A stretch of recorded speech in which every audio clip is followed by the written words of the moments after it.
Buzzing completely. Definitely, definitely. The older we became, the more aware we became about our identity and the fact that people always question, whether we are colored, whether we are Indian, in terms of race relations from what the previous regime had placed upon people. How do you feel about that? I've always had a problem with it since I've gone to Stellenbosch. It's always been a factor because everyone's always like, "What are you? What?" And I'm always like, "What do you mean? What am I? I'm human." So when they would ask me about like my race, I would always just say, I would say I'm human. That's the race. I'm part of the human race. I'm not anything. So don't try and box me because I know both of us hate being boxed and people trying to figure us out and try to put like an identity category thing going. I hated that. I've always hated it. So I don't think that anyone should be categorized, especially in terms of color and their skin and whatever. I think people should look beyond that and see that the person within is the main factor, not the skin color. What do you make of the whole thing of South Africa, for example, South Africans, as an example, where people are much more keen to say, no, I've got Scottish heritage and I've got German heritage, but they tend to forget about their ancestral African heritage. What's your take on that? Well, the fact that you're born here alone is African, because the fact that I was born here on the African soil makes me an African alone. It doesn't matter whether my aunts or my great-grandparents are from, say, Irish, which is in our case. The fact that we are born here makes you an African, whether you look like whatever. I can be how light, how dark, whatever. I'm still an African. I was born here, was made here, I live here. That alone makes you an African, I think, personally. So whether people forget about it or not, they're an African. Your passport is South African. So you can say what you want. Yeah, okay, I'm Indian, whatever. I'm still an African. I was born on South African soil. It still makes me an African. What do you think the way forward is for us as a continent, especially because of all the issues that we are facing? We think of the racism, the xenophobia, the divides amongst our people, poverty, and all those kinds of things. How do you think, as Africans, we'll become a bit more aware of our identity and embrace it as well? What's the way forward for that? I think personally the way forward is that if we will start accepting one another. I remember Gandhi said, you be the change that you want to see in the world. So many times we expect a lot of things from other people, but we're not prepared to give of ourselves also. And we can't just look on the government and say and blame them for everything. Whether it's the previous government or the current government, you cannot do that. Because sometimes we just use that as a scapegoat for our own failures and wrongdoings. Then we use them as a scapegoat. We should actually try and be the change. The other thing is that, if we start looking on people, despite their color, despite their culture, despite whatever, and we look on them and love them unconditionally. If all of us can just base our lives on doing good, doesn't have to be the whole world or even the whole community, just one person around you. Try and improve that person's life. It will have an effect.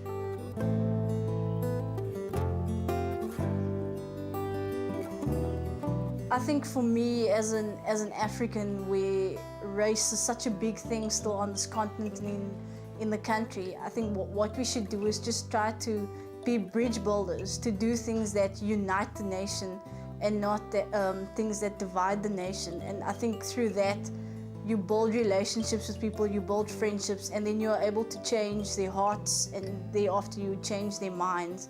And like that, people then change. You can't change everybody all at once. You start one by one. So it's one friendship at a time, one relationship at a time.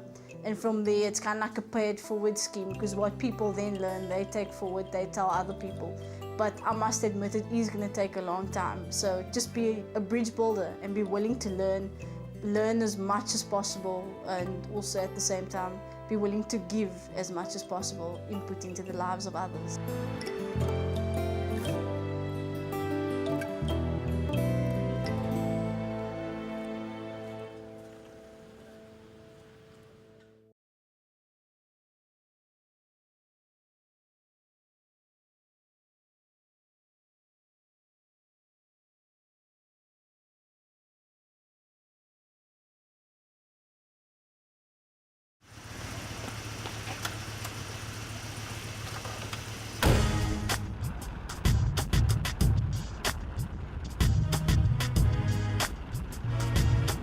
Today we're going to go to the Taal Monument. Yes, it's the only monument for a language in the world.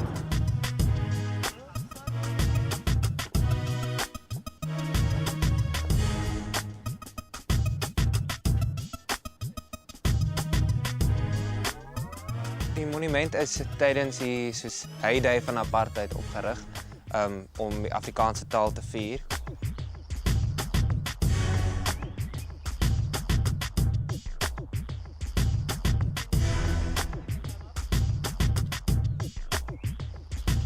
Afrikaans was gesien as 'n wit taal, which it obviously isn't. Want daar's meer mense wat Afrikaans as 'n moedertaal praat wat nie wit is nie, as mense wat wit is en dit as 'n moedertaal praat. En die ander ding wat ook interessant is van die geskiedenis, die ontstaan van Afrikaans, is dat die Koran was die eerste Afrikaanse teks. So reg van die taal se ontstaan af, is dit 'n taal wat gaan oor die samevoeging van verskillende kulture en verskillende tale en verskillende klanke. Dis 'n Kreoolse taal en dit sal altyd bly. En dit is nie die wit taal wat die NP-regering dit gemaak het nie, en dit is wat ek dink ek besig is om te besef. En hierdie monument is vir my 'n interessante plek om na toe te kom, want dit laat my aan al hierdie goeters dink en dit laat my heroorweeg wie ek is en met watter taal ek omgaan met die mense om my.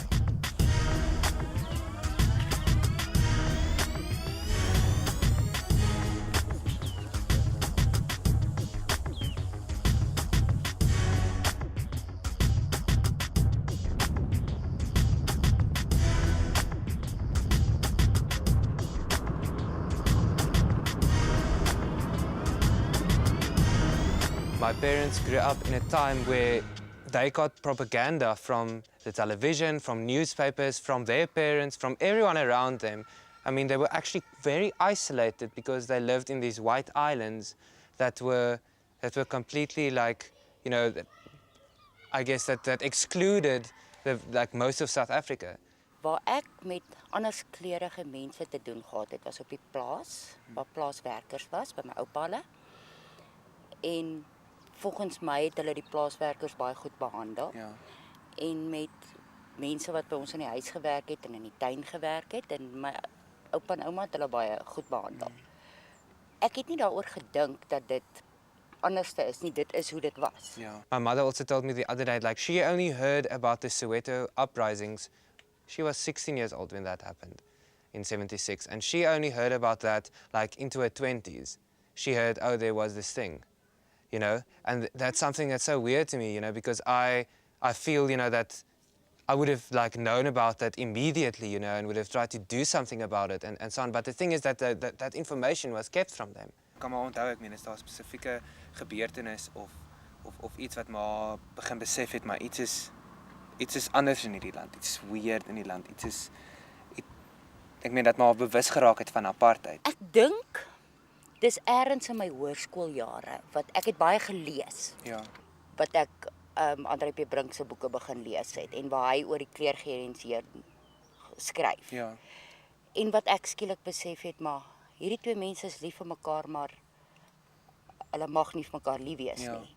So ek dink dis waar ek aanvanklik begin agterkom het, maar hier's iets snaaks in die gang. Ook as ek terugkyk, dan dink ek het ook nou later jare wat ek nou al as volwassene het ek Donald Wood se boek gelees oor Steve Biko. Ja. En was ek baie ontsteld om te besef, maar dit was in my matriekjaar. Ja. En ek was totaal onbewus van wat daar aangaan. En ek kan nie nou verstaan dat ek nie bewus van wat aangaan nie. what I've gotten from my father and my mother are different reactions to the new South Africa. My father, he also, I mean, his father, so my grandfather was in the NP Senate. So he was actually part of that whole political system, my grandfather. Piet Odendaal is my oupa gewees, my pa se pa. En die straat is na hom vernoem. Omdat hy was in die politiek gewees en hy het hierdie streek verteenwoordig en baie vir die gemeenskap ook hierso gedoen. So ja, beide die straat en ek is na my oupa Piet Odendaal vernoem. So my father grew up in that kind of house. He also went to the border war and stuff like that. Hy is een van daai mense wat regtig baie skade gelei het onder apartheid. You know, and it sounds weird saying that, you know, that a white person could suffer under apartheid, but I really think that all of us suffered in different ways. And my father, I mean, he lost half of his hearing because he went to the border war. He saw some gruesome things happening there. So there's a lot of psychological damage as well.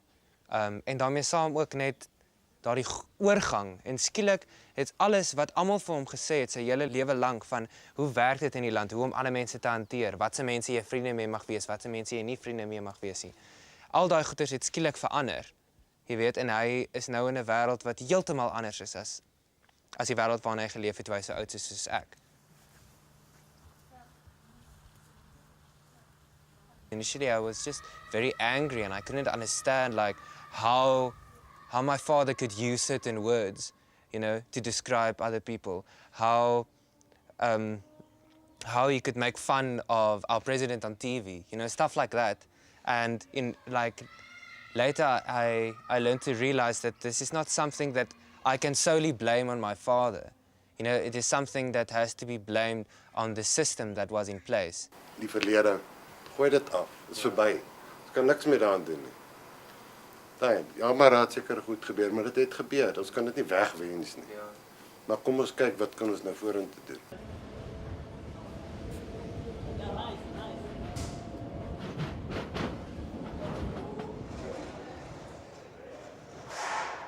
What for me, what strikes me of like the whole apartheid system is that it was so successful, and that it's still like it is still not just in the institution, but it's also in the mindsets of people. I mean, that whole striving to be better, to be lighter skinned. I mean, white is right. I mean, that's still there, and it's still, you can see it within Stellenbosch, and you can see it within the interactions between people. Yeah. And I mean, diversity is something, a word that is thrown around so carelessly, because it's not diverse here. And we're being realistic by saying it's not. Ja, dit is vir my baie moeilik om net te dink wat is my persoonlike respons op iets wat gebeur, want ek moet altyd in gedagte hou wat die geskiedenis, die goed wat die geskiedenis saambring, die goed wat nog steeds hier om ons is. En veral ook omdat ek weet dat daar in baie mense se verbeelding 'n sekere idee is oor wat Afrikaans is of wat wit mense is. En ek wil probeer deur die manier waarop ek net is en leef, probeer ek om daardie idees te verander. And obviously in South Africa, the biggest thing is always race. Yeah. So in the time I've known you, like for me, it seemed that we've sort of crossed racial boundaries. You know, we started to see each other as people first, as humans. And this is how I see you, as human first. Yeah. But there are instances where there are tendencies, or I feel at least, or I experience them as tendencies of what we describe in South Africa as whiteness. Yeah. Sometimes I feel like, as much as you are aware of your privileges, but also you, at most sometimes you're ignorant about them. Yeah. You have, for me, have become a simple complexity. You are complex in that I cannot forget you white. Yeah. You know, because the history of my country does not allow me to forget that you're white. But your simplicity is that you're human. Yeah. And it is an unfortunate situation that we find ourselves that when you make a mistake or say something or do something, I would have to read it in a racial sense. And sometimes, yes, it is because it is racial. Yeah. It is a black and white or colored thing. Do you think I can be an African?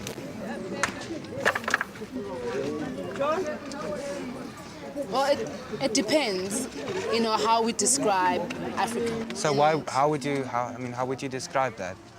I would say you're African because you're born from this soil. You were born in this country. Yes, you have the luxury of saying, well, I have some Dutchness or whatever, or some European blood, and I can go home. You know, like you have that space and that luxury.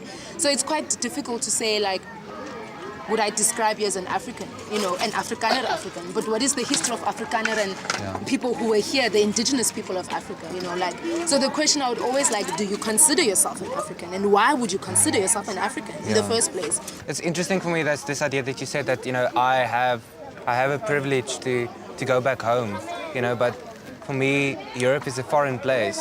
It's something that I feel very weird towards. For you, like, there is that option of saying, if things really don't work out for me in Africa, I can try something else in Europe. There is that option available for you. And this is why I can't say, like, you know, I can't say you're African because, or I subscribe this Africa. You would have to tell me why you think you're African. How do you see an Afrikaner? What do you see when someone says Afrikaner? And how do you associate me with that Afrikanerness? Remember the one night at Tasneem's flat, and I called you like me burki, you know? Yes. And to my ignorance, you know, that offended you. And like for me, it was not a big deal because to me, JS a boo. Yeah. And that's what you'll always be. And even if you try to run out of it, you are born into the Afrikaner people, and that's where you come from, and you can find another way to define yourself, but that is also who you are. It's part of you, and the history of that is part of you. Yes. Do you think I'm an Afrikaner? I think in this group we've moved beyond stereotyping and boxing people, so I don't see you as an Afrikaner. I don't see you as a Muslim. I don't see you as just another color, you know. I see past things like that.